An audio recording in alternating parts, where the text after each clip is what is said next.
Good evening, everyone, and welcome to tonight's Disability Tech Talk featuring Brandon Biggs, founder and CEO of XR Navigation. I'm Jocelyn Cohen, Vice President of Communications and Engagement with Cerebral Palsy Alliance Research Foundation, or CPAR for short. This event is closed caption enabled and I've turned on transcription. It's also being recorded and I will send around a link once it is posted. For additional accessibility, I'll share a visual description of myself. I'm a white woman with dark brown shoulder-length hair that's down and brown eyes. I'm wearing large tortoiseshell glasses and a light gray cardigan over a purple shirt with a CPAR related background behind me that has white and different hues of green. And sometimes I may look like my eyes are looking away from the screen or rolling, but that's part of my cerebral palsy. I'll also note that the blind community has varying opinions on visual descriptions as accessibility features, and I welcome Brandon's thoughts later if he would like to share them, but he's under no obligation. In case this is your first online event with us, I'd like to tell you a bit about what CPARP does. Despite being the world's most common lifelong physical disability and affecting 18 million people worldwide, cerebral palsy is one of the most underfunded conditions. That's why CPAR funds research and innovative technology that will change what it's like to live with cerebral palsy. Last March, we ran a pilot cohort of Remarkable US, the disability tech startup accelerator that's part of the Global Remarkable Accelerator program. And through seed funding, mentorships, deep dives, and support during this initiative, we help startups bring life-changing technology one step closer to the people with disabilities who need it. The world is not built for disabled people, but thankfully, there are companies who are, and Remarkable US has already worked with them. They're built to fill in the gaps, meet crucial needs, and make everyday life easier. XR Navigation, a member of our 2023 cohort, is one such company. It was started by blind founder Brandon Biggs to bring non-visual digital maps to the world. Brandon earned his bachelor's degree in music, master's degree in inclusive design, and is currently pursuing his PhD in human-centered computing at the Georgia Institute of Technology. I'm so excited that he's joining us tonight to talk about his company's goals, how they began, what they're working on, and more. So welcome, Brandon. Thank you for having me. Yeah. Of course. To kick us off tonight, can you tell us a bit about yourself?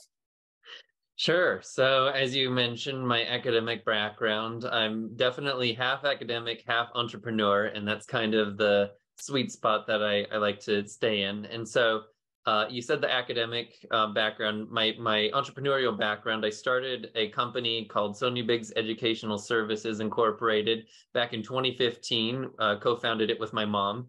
And we provide all of the components of a visually impaired program to K-12 schools around the country. So if you have a blind student going through the elementary or high school system, and they need a teacher of the blind, that Sony Biggs Educational Services, or SBES Inc., provides all the components they need to be successful in school. So that's kind of where I started. And while I was going and starting up that company, I really saw that there was just this huge need for learning about inclusion and having inclusive curriculum, because all these companies were just spending tons of money on materials that were only being used once. And so I decided to get my PhD, my master's in inclusive design, and then that's where I kind of got interested in mapping. And then now I'm getting my PhD with one of the most famous sonification researchers in the world. And sonification is the study of sounds as they relate to data representation. So there's data visualization, which is the visual experience, and sonification, which is the sound experience. I've never heard of sonification before. And as a word person in my vocation, I love learning new things like that. That's fantastic. Yeah. Someone already has a question. So did you have more to add here? And if you did, I'll let you go ahead. Otherwise, I'm happy to ask. Yeah. I mean, I can say a little bit more. So I'm also an engineer at the Smith-Katawa Eye Research Institute, which is where we get a lot of our funding. We've gotten quite a few grants from the National Institute on Disability, Independent Living, and Rehabilitation Research. We love those guys. And the National Institutes of Health. We've got grants from both of those places. And we are kind of being spun out of the Smith-Cadebo Eye Research Institute, and that's my company, XR Navigation, that is going through the Remarkable program right now. That is fantastic. I love hearing about your specific path and how you wound up where you are, and how it's not necessarily a straight line, but it makes complete sense when you think about it. So well, it's definitely a straight line from research to productization, which is really important. I think that most projects in the research space don't get productized and brought to the market, which I think is really important for products to do in the assistive technology space, because there's just no funding for, like, Remarkable is remarkable in the sense that they are actually funding these companies, and it's super hard to get funding for a lot of these companies. It's starting to change, but before now, like, the real money is coming from these research grants, and they don't really realize it.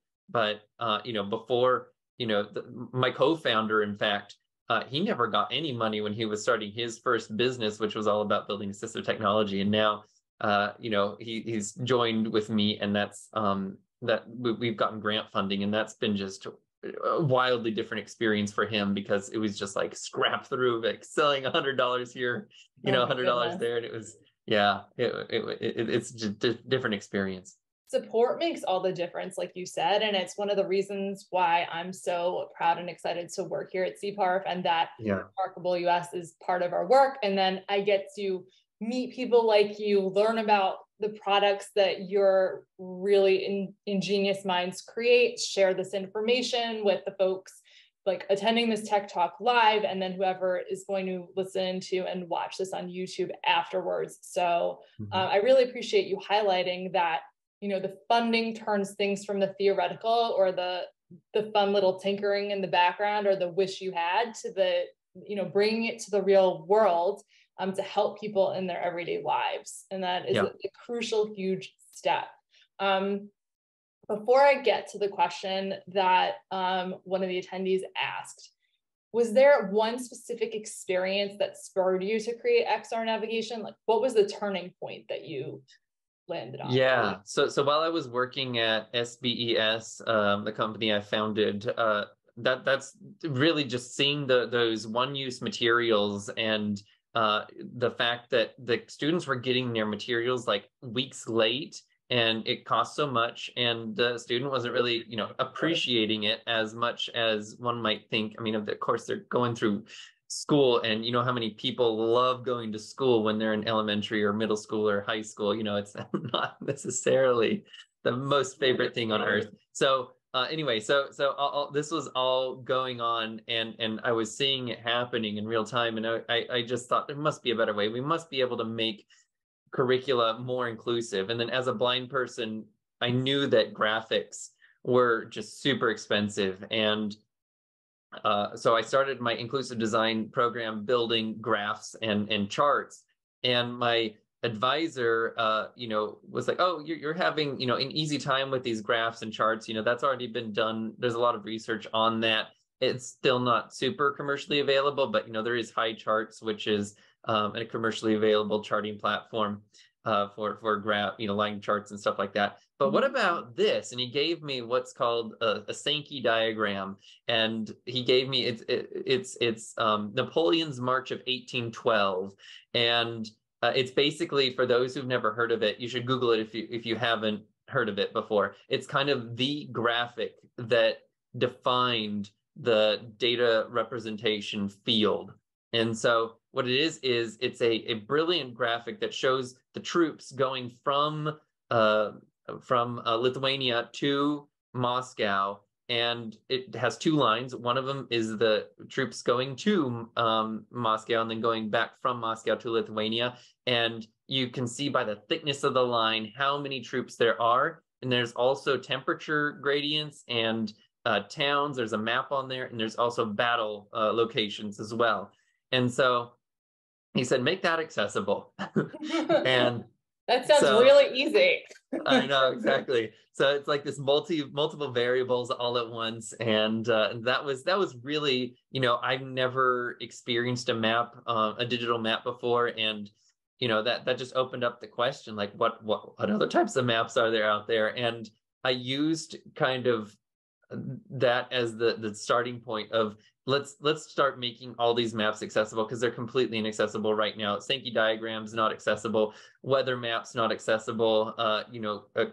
Nowadays we've got COVID maps, those aren't accessible. Air quality maps not accessible. Fire emergency maps not accessible. And there's all these maps out there. They're so important and they're not accessible. So that was once I got turned on to this topic of maps, that it just it was super important. So that's why I decided to do my master's degree and in non-visual mapping, and then now my PhD is also in non-visual mapping as well. In speaking with you tonight and sitting in on recording your podcast episodes with us, it made me realize that maps aren't just for navigation. Like, of course they're not, but it had not occurred to me how inaccessible they were. And as someone with a mobility disability, I'm sensitive to all the different ways that you can make something physically accessible for someone like me, and something that accommodates someone with a different version of CP is different than what I need. And you just kind of open this whole world and broaden my perspective on it. So thank you for sharing that. And, as you went into starting XR Navigation, what is the mission of your company? And what are you looking to create specifically? Yeah.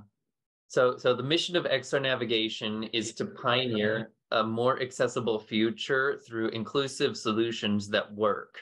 And it's really important to emphasize that work piece, because there's so many times when companies will, create, like, I've got the most brilliant idea, and the problem is that they actually give it to blind people, and blind people don't use it because it just doesn't solve a problem for them, or it doesn't work good enough. And so it's super important to us that whatever we do it works. And so and that it's usable by not just people who are blind, but also sighted individuals as well. And so that's why we're hiring people who are blind. All our development team building the auditory experience are blind. And that's really, really important for us. And on top of that, we do co-designs. I've published a couple papers in academic journals on the research that we've done with the co-designs, and also on actual quantitative and qualitative metrics that we're using to evaluate the effectiveness of our maps. So, for example, one of the questions that we ask to evaluate geographic knowledge is when we're looking at a map of COVID cases, how many, say the number, which state has the highest number of COVID cases bordering California? And so in order to answer that question, not only do you need to be able to understand the numeric differences between the information that you can get from a table or a list, but you have to also be able to know the geographic information that is what states border California, and be able to combine those two together. So you've got the numeric and the geographic information there for those questions. And that's kind of metrics that we're using to evaluate how effective our tool is.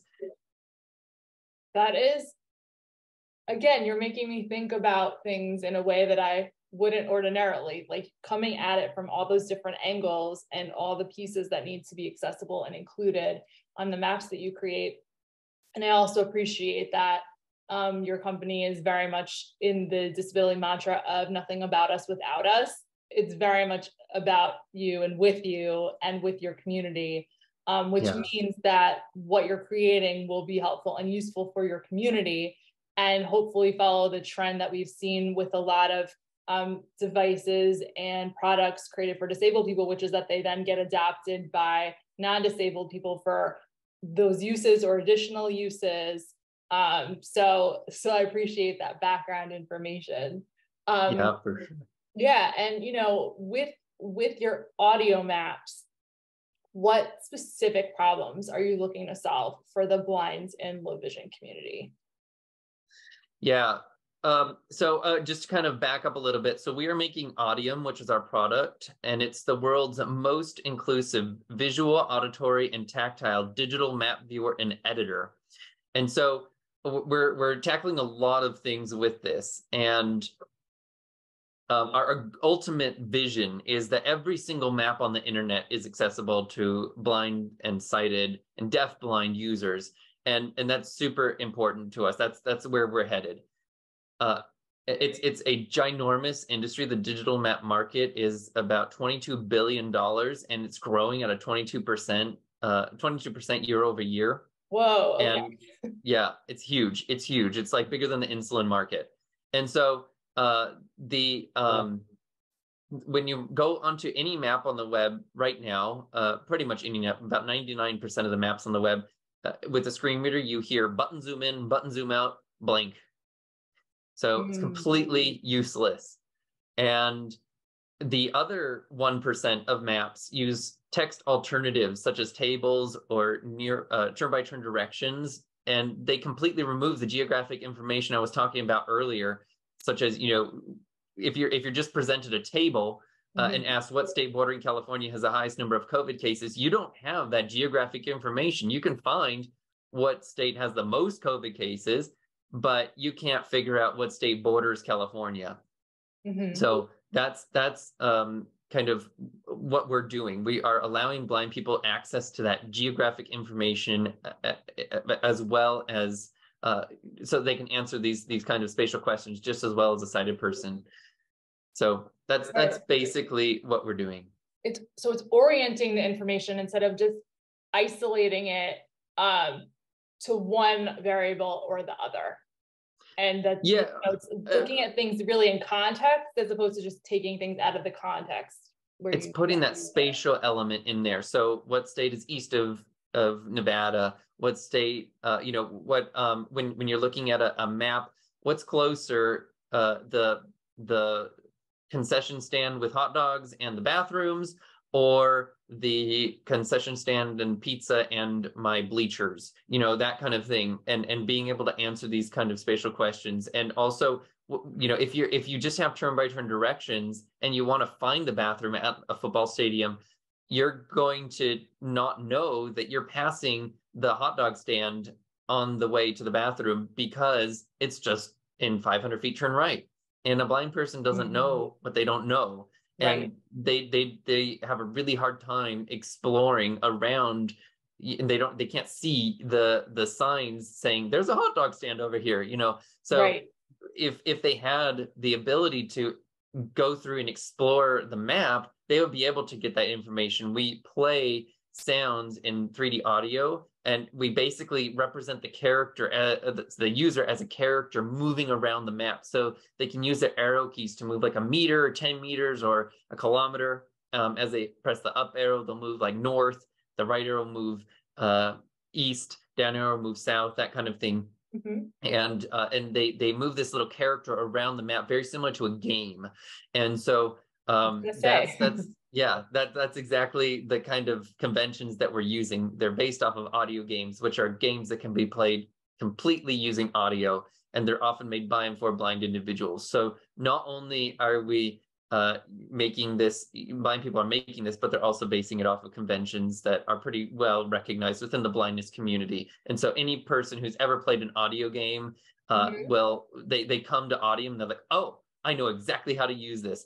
Now, can I interact with these objects and, make them do things now because it's a game? Yeah. So I'm a real person in the real world, and this is like helping me out as opposed to just being the game that I'm playing. Yeah, exactly. It makes people say, it makes navigation fun. It makes learning geographic information fun. So that's why we're using these types of conventions. And that's really important, adding the fun elements to it, because a lot of, accessibility elements come out of necessity and often come out of stressful situations. Like if you're I'm imagining that if you're standing somewhere new and you don't have this technology, you have to depend on the kindness and goodness of strangers to tell you where you are and or guide you if there's not enough information or resources around you that are accessible. And that takes a tremendous amount of trust. and that can add a tremendous amount of stress. So that you're not only reducing the stress, but you're also making it fun. That's like an absolute bonus for this technology. Yeah, I can't tell you the number of times that I've been navigating and there's like nobody around and I'm completely lost. And that's just that's like the worst experience. So, you know, as when learning orientation mobility, which is what blind people, they take that basically every week of their life until they're out of high school, or even sometimes outside of high school. The number one rule is find people and ask them for help. And, you know, people are only like maybe 60% accurate. And so even when there's people, they're sometimes completely wrong, and you don't have any way to double check what they're saying or to contextualize what they're saying. And if you have even turn-by-turn navigation application, which are super rare, but they're starting to become more common, they're not very accurate outdoors.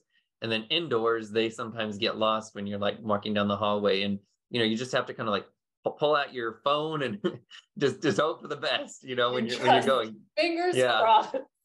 And how many sighted people trust their turn-by-turn directions without the map?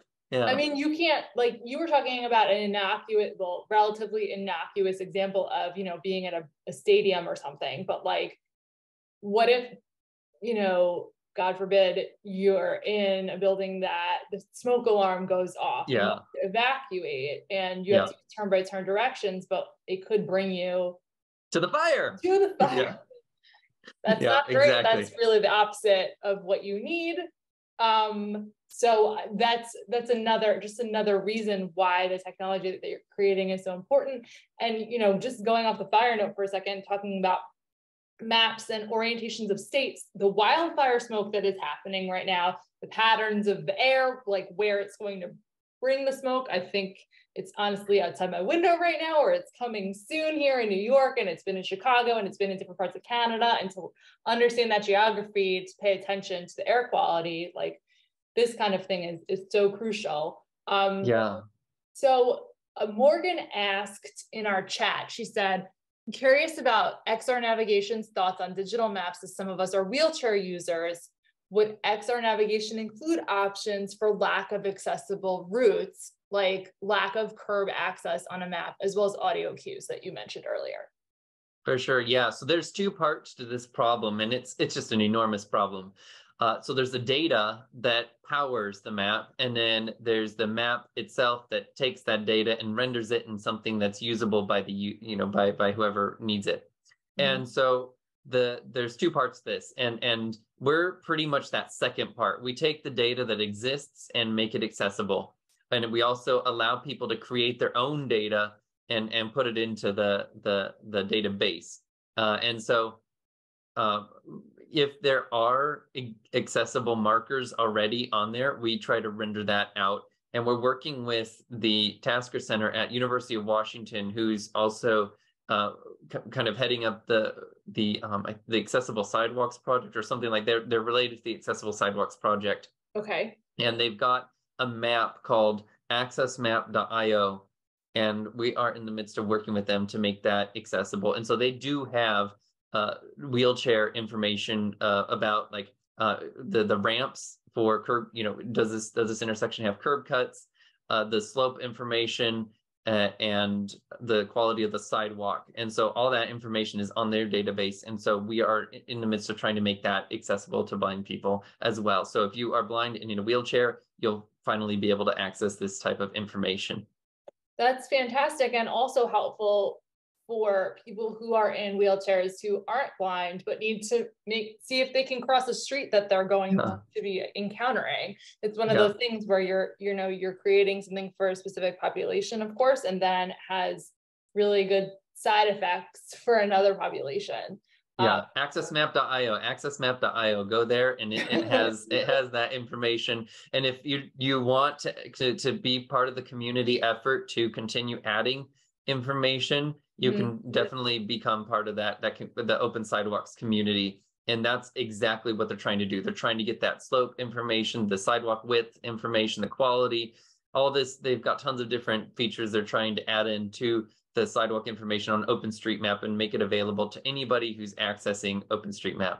information, which Audium does access that information. That is awesome. I'll make sure that we add that to the caption below the video when we post it on YouTube as well. So shifting slightly back to like the origins of your company, what challenges did you encounter when getting off the ground? Since we're pretty much grant funded, the biggest challenge up to this point has been convincing reviewers who are not connected to the disability community at all that this is actually a problem. I had one reviewer on my previous grant application say, why do blind people actually need access to map information? Can't they just like Google what states border California and then Google the number of COVID cases in each one of those states? And, yes, they can. So can you. You're a sighted person. You can do the exact same thing, but there is a map there. And, it makes life a lot easier if you have all that information in an understandable format. B, blind people have a really hard time with geography because they see less than one map a year because maps are so expensive. And it's really this data, this graphics famine that blind people have, where they just don't get very much, geographic information or any kind of, graphic information whatsoever.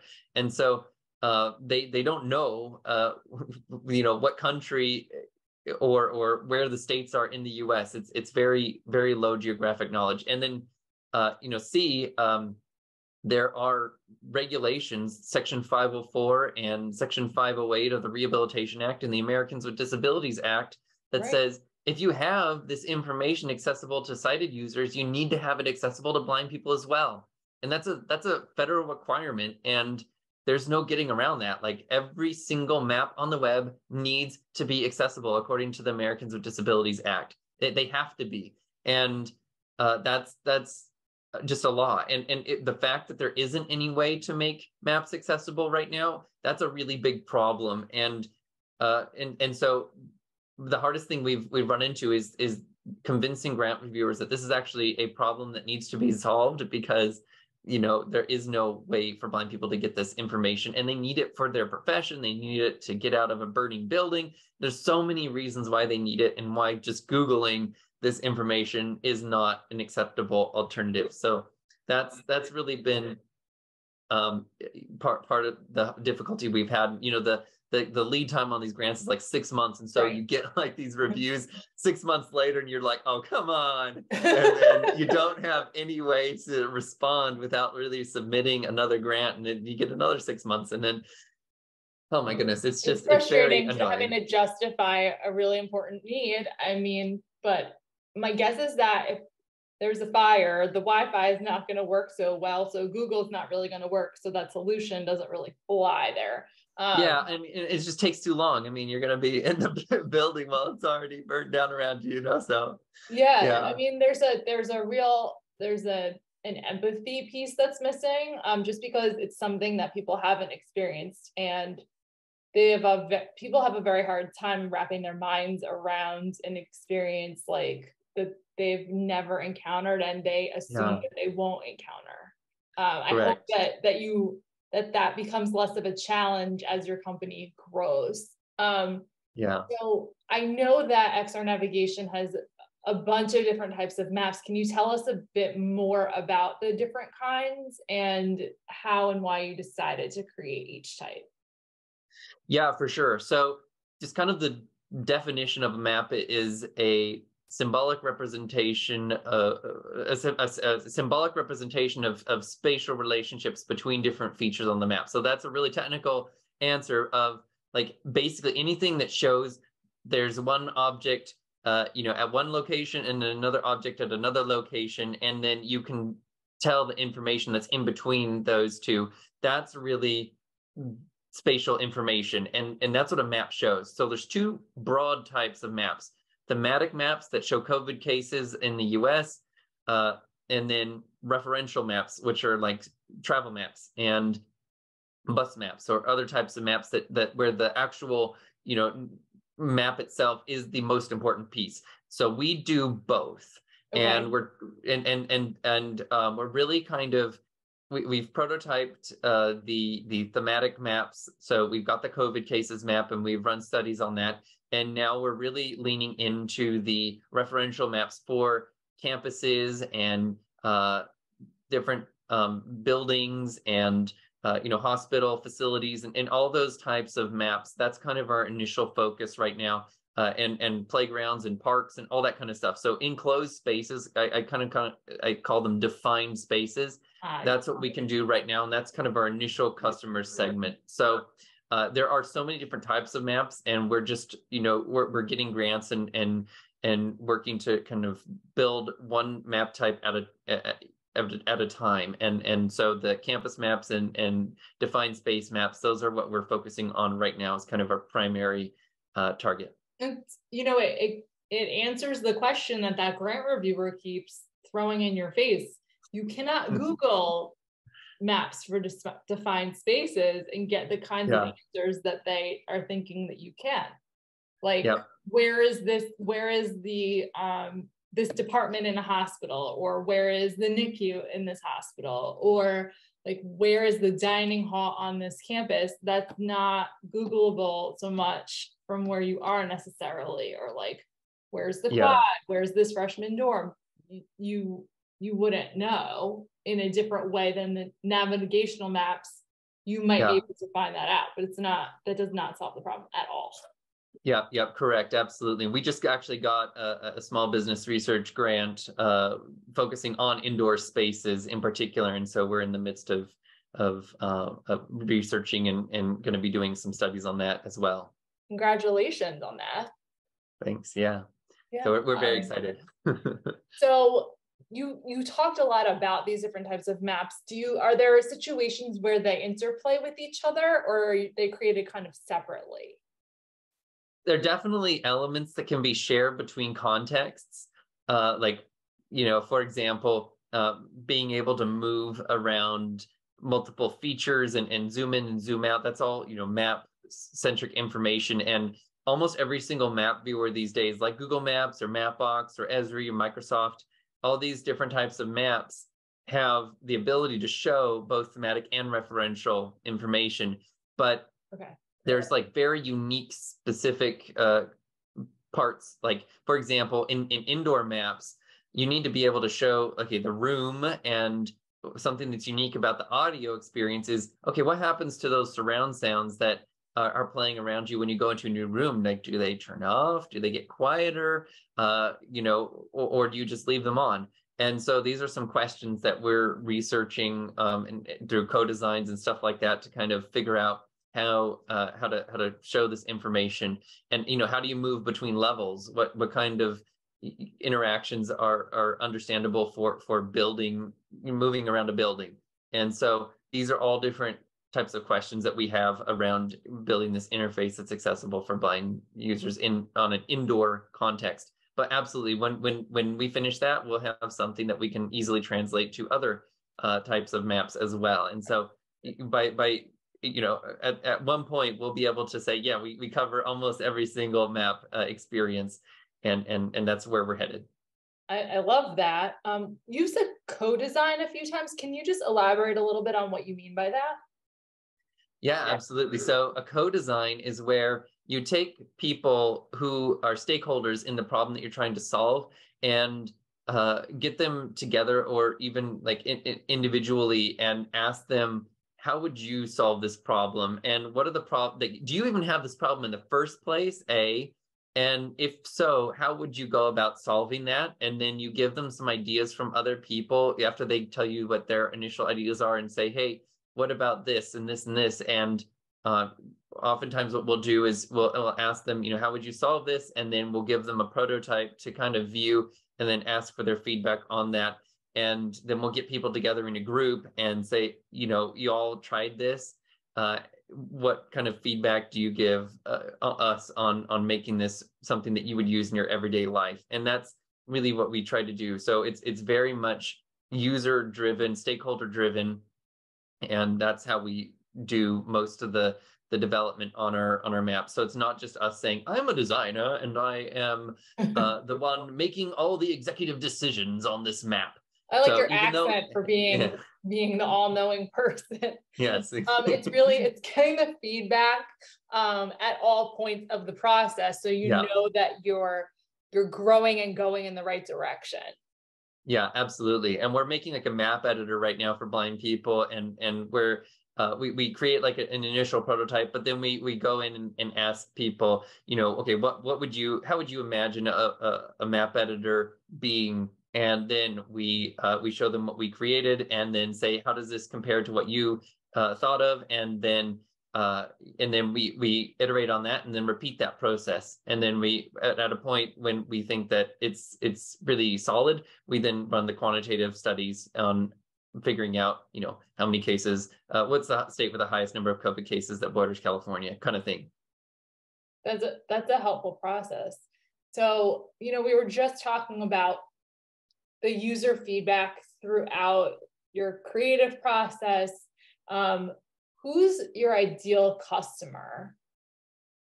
The institutions that have maps. So in the next several months, if you are a digital accessibility coordinator at a college or university, please send me an email. I really want to talk to you.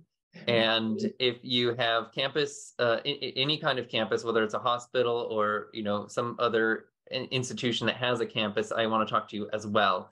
And so that's kind of our initial focus right now, is on these enclosed spaces, and they're typically businesses and governments who really want to who have a blindness population and who really want to be accessible on their website, whether it's because they have to be for regulation reasons, or because they really want to have an amazing experience for their blind customers. So that's who we are targeting initially.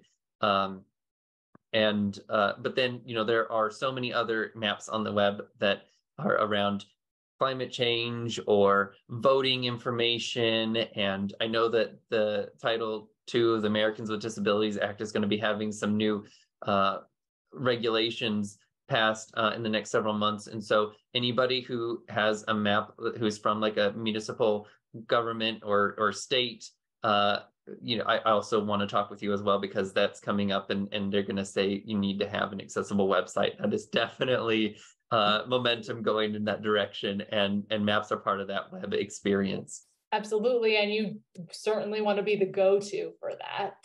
Yeah.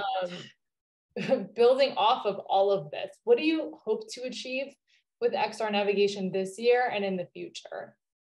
Yeah, so by the end of this year, I really want to have a few universities that we can point to and say these have an inclusive map. And then going forward, I want all the other, to focus on other types of maps like parks and museums, and we're going to be doing our small business research grant, and hopefully we'll get the phase 2 on that, and really build out our building infrastructure for that. And I really want to partner with wayfinding applications that have maps that are visual only, but who are they provide that turn-by-turn navigation experience. Because in co-designs that I've done, especially in my master's degree, my master's thesis really explored this question of, are turn-by-turn directions enough? What would be your ideal navigation solution as a blind person?